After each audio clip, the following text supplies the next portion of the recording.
My mother set down her mimosa and smiled. You understand, honey. It's a once-in-a-lifetime trip. We need the photos to be perfect. My sister Lily nodded, scrolling through her phone without looking up. You're just not photogenic enough for the cruise photos, sweetheart. I sat there, silent, invisible. That was brunch. 3 months later, embarkation night, the ship's captain stopped mid-reception. He scanned the crowd of 200 guests in formal wear. Then his eyes landed on me. May I get a photo with you? The room went quiet. My mother's champagne glass froze halfway to her lips. Lily's phone actually dropped. What do you do when your family makes you invisible until the one person who matters finally sees you?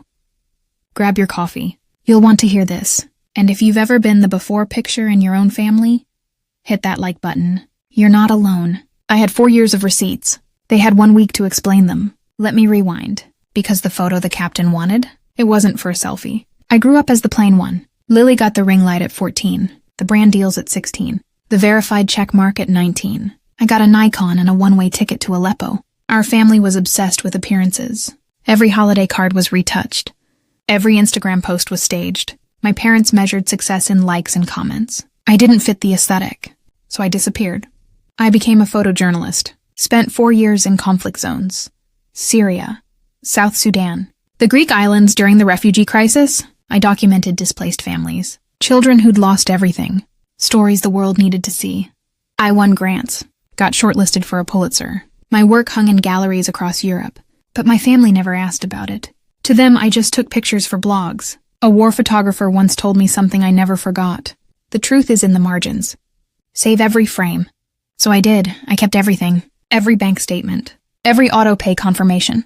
Every email that started with, "Can you just..." I had a folder on my desktop labeled Family Backup. I didn't know I'd need it like this. Then Mom called about the cruise. Her voice was warm, excited. I thought she wanted to reconnect. I was wrong. The brunch was at Mom's favorite bistro. White tablecloths. Bottomless mimosas. Lily arrived late, filming her entrance. Mom clapped her hands together. Girls, I have the most exciting news. We're doing a 7-day Mediterranean cruise, and Lily's having her wedding on board. Lily beamed. The content is going to be insane. Azure Sea's cruise line is literally iconic. I smiled, waited for the details, the dates, the itinerary. Then Mom's tone shifted.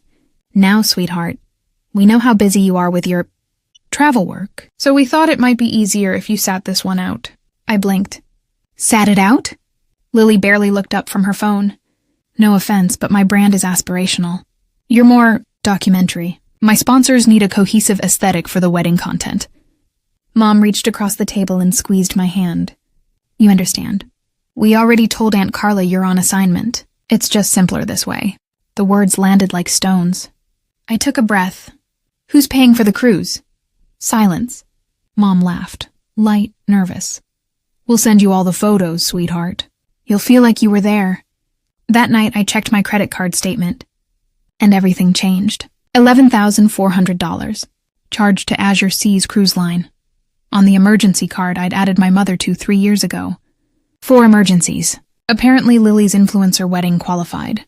I texted Mom immediately. Did you charge $11,000 to my card? Her reply came in seconds. You said family could use it. Don't make this a thing. Then Lily chimed in. Seriously? You're gonna ruin my moment over money? We thought you'd want to bless my big day. I stared at my phone.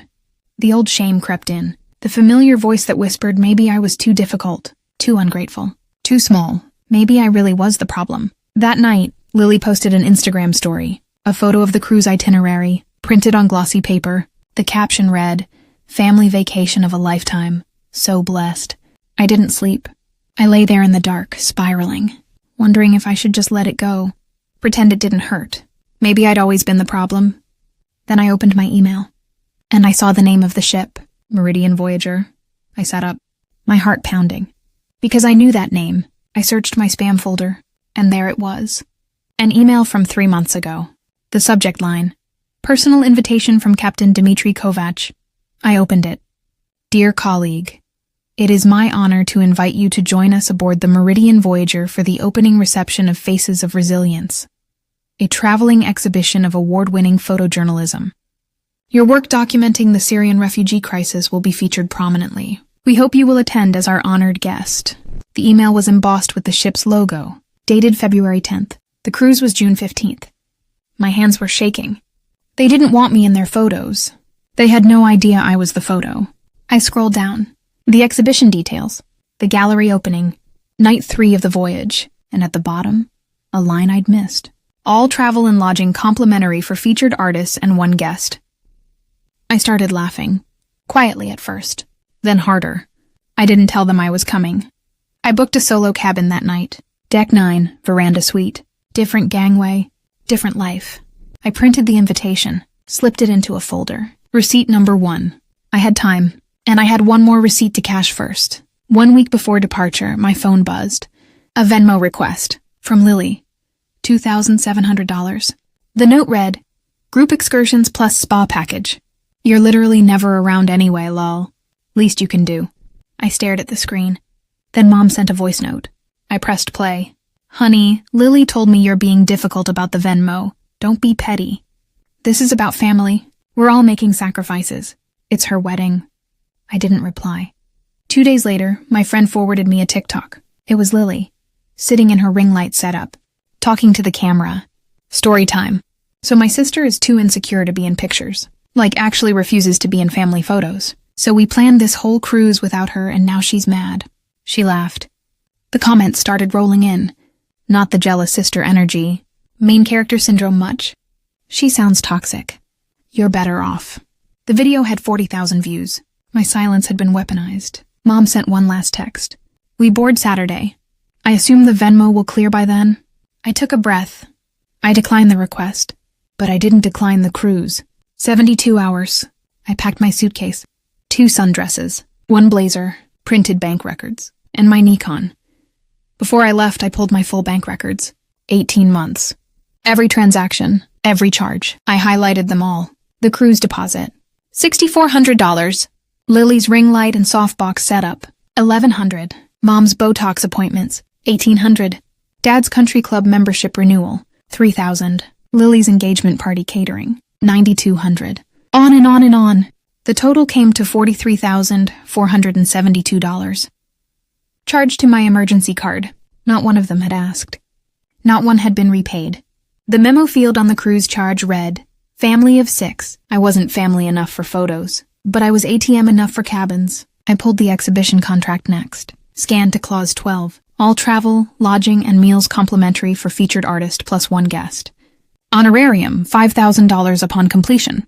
They were spending my money to vacation on a ship that was paying me to be there. I printed everything. 2 copies. One for me, one for the captain's dinner. Receipt number 2. I slid both into my carry-on. Saturday morning, I boarded the Meridian Voyager. Different gangway. No fanfare. I saw them in the atrium, laughing, taking photos. I didn't say a word. Let them have their pictures. I had the spotlight. That first night, I stayed in my cabin. I couldn't stop thinking. Why this hard? Why this cruel? So I did what I do best. I investigated. I pulled up Lily's influencer analytics. They're public. Social Blade tracks everything. Her followers were up 12%, but her engagement was down 41%. Her last sponsored post? 4 months ago. Then I found the Reddit post. The username was LilyPad Lifestyle. Her handle everywhere. The post was in a wedding planning forum. How do I fund a destination wedding when my fiancé and I are $30,000 in debt? I need this wedding to go viral or we're screwed. $30,000. She wasn't just using me. She was drowning. Then I checked Mom's Facebook, her book club, her church group. Every post was the same. So proud of both my girls. Living their dreams. She'd built a narrative. The successful daughters, the picture-perfect family. She couldn't admit one of us was paying for the other. I sat back. I finally understood. I wasn't the problem. I was the budget. Lily needed content to survive. Mom needed the story to fit. And I was the invisible line item that made it all possible. Now I knew exactly what to do. Sunday morning, I made 3 calls. First, my bank. I need to freeze a card and dispute unauthorized charges. The representative was kind. Professional. We'll flag the $11,400 immediately. Investigation opens tomorrow. Done. Second, the captain's assistant. This is about the exhibition. I'd like to confirm my attendance at the opening reception. Her voice brightened. Oh, we're so glad. Captain Kovac is very much looking forward to meeting you. Your table at the formal dinner is reserved. Head table, perfect. Third, a lawyer friend, just in case. She laughed when I told her. You're not going to need me, but call if you do. I hung up.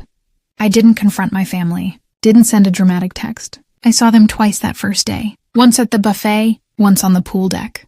They didn't notice me. I was good at being invisible, but not for much longer. The exhibition opening was night 3. Lily's wedding was night 4. Timing, as they say, is everything. I spent the next 2 days in my cabin, reviewing my photos, preparing my remarks, printing one final set of receipts. Let them have their photos. I had the gallery. Night 3. The grand atrium was transformed. White gallery walls, pin lights, over 200 guests in cocktail attire. My family was there. Not for the art, for the free champagne. I stood in the back, watching. The ship's entertainment director took the microphone. Ladies and gentlemen, welcome to the opening reception of Faces of Resilience. Polite applause. Then Captain Kovac stepped forward. Tall, decorated uniform, presence that commanded the room. Tonight, we have the honor of hosting one of the most important photojournalists of our generation. My mother's head turned slightly, curious.